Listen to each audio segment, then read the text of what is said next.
नमस्कार, बिहार मिथिला न्यूज में आपका स्वागत है। मैं मनोज।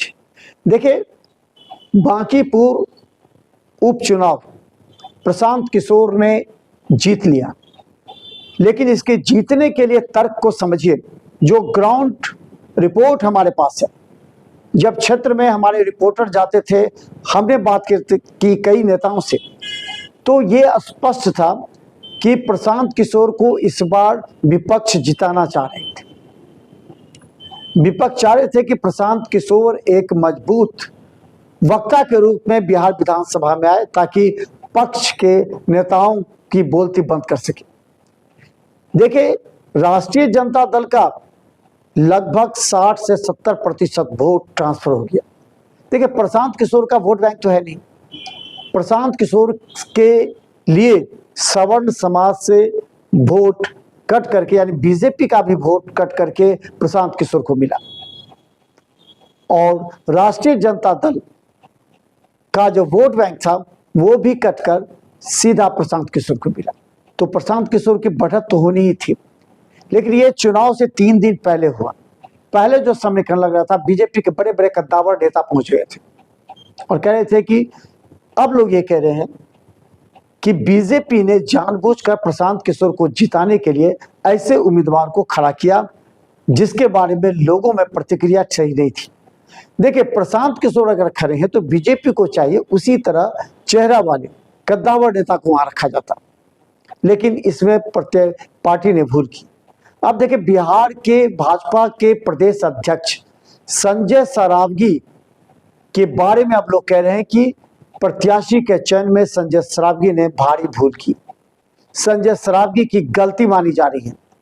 लोग कह रहे हैं कि भाजपा ने ऐसे प्रत्याशी का चयन किया जिससे भाजपा को मुंह की खार खानी पड़ी और प्रशांत किशोर जीत गया। अब देखिए, सभी कह रहे हैं कि भाजपा ने ऐसा प्रत्याशी क्यों चुना। एक और वीडियो वायरल हुआ था जिसमें संजय सरावगी बोल रहे थे और उनके बगल में खड़े भाजपा प्रत्याशी नीरज सिन्हा के मुंह को दाब रहे थे। ये और खराब रिएक्शन हो गया। अगर कहें तो भाजपा प्रत्याशी के हार का मुख्य कारण ये वो सीन था जो पूरे बांकीपुर में भाजपा प्रत्याशी की इज्जत प्रतिष्ठा को लेकर गया। लोग ये कहने लगे थे वहां पर, जब हम जाते थे, कि भाजपा के कद्दावर नेता प्रदेश अध्यक्ष यहाँ के प्रत्याशी का मुंह दाबने का प्रयास कर रहे हैं, तो बांकीपुर की आवाज कौन उठाएगा।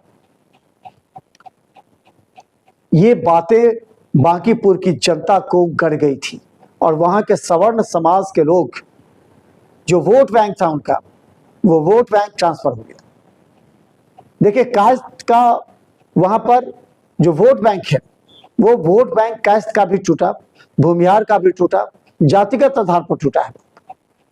और आप जानते हैं कि अल्पसंख्यक जो राष्ट्रीय जनता दल का वह समीकरण था, राष्ट्रीय जनता दल को वोट देने वाले मुस्लिमों ने कहा कि बीजेपी को जो हराएगा उसको हम देंगे वोट, और ये देख लिया कि बीजेपी को रेखा गुप्ता नहीं हरा रही है, प्रशांत किशोर हरा रहे, इसलिए MY समीकरण दोनों ट्रांसफर हो गया प्रशांत किशोर पर। तो जीत स्वाभाविक थी। बीजेपी की एक करारी हार है।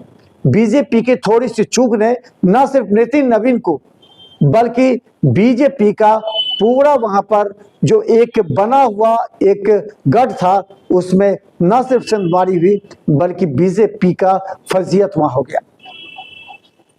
धर्मशिला गुप्ता भी वहां कैंप कर रही थी वैश्य समाज को एकत्रित करने के लिए, लेकिन जिस तरह बीजेपी का प्रत्याशी वहां से हारा, बीजेपी के बड़े नेता जो पटना में हैं, प्रदेश अध्यक्ष हों या फिर अन्य बड़े नेता जिन्होंने नीरज सिन्हा के नाम पर सहमति दी थी, उनको कटघरे में लोग खड़ा करें। बीजेपी के कार्यकर्ता मतगणना केंद्र से चले आए, लेकिन सवाल सिर्फ एक कर रहे हैं कि बीजेपी के प्रदेश अध्यक्ष की गलती की वजह से बीजेपी बांकीपुर चुनाव हारा।